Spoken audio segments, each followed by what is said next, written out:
વડા પંથકના સિંગડા ગામે ધૂળેટીની અલગ રીતે ઉજવણી કરવામાં આવી હતી, જેમાં બીમારી કે ઘર પર આવેલી મુસીબત દૂર કરવા એક ખાસ રમતનું આયોજન થાય છે.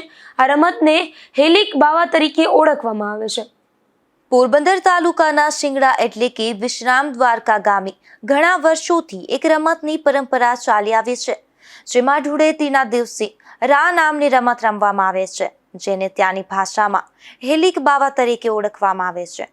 આ પરંપરાની માન્યતા એવી છે કે કોઈને ઘરમાં તકલીફ હોય, કોઈ બીમારી હોય તો તે ઘરનો યુવાન રા રમવાની માનતા રાખે છે. આ પરંપરાની માન્યતા એવી છે કે કોઈને ઘરમાં તકલીફ હોય, કોઈ બીમારી હોય તો તે ઘરનો યુવાન રા રમવાની માનતા રાખે છે, તો તેને ઘરમાં સારું થઈ જાય અને બીમારીમાં રાહત મળે છે.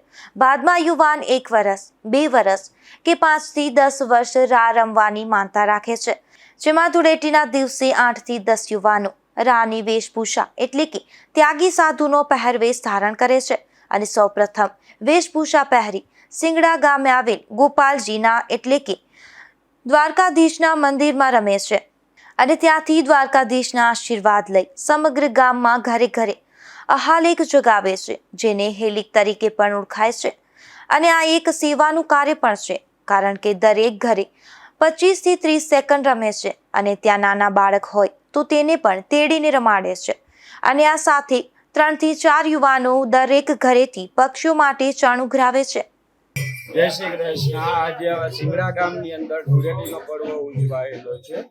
જેમ ભગવાને પ્રહલાદની રક્ષા કરેલી હતી, હોળીના ભગવાનને બચાવે, એમ ગામની રક્ષા થાય એ માટે ધૂળેટીનો પર્વ અહીંયા સિંગડા ગામની પરંપરા પ્રમાણે રાહ બની અને ઉજવવામાં આવે છે. ગામના લોકોને ઘરે ઘરે જઈ અને કહેવામાં આવે છે, સંદેશો મોકલવામાં આવે છે પ્રહલાદની ભગવાને રક્ષા કરેલી છે.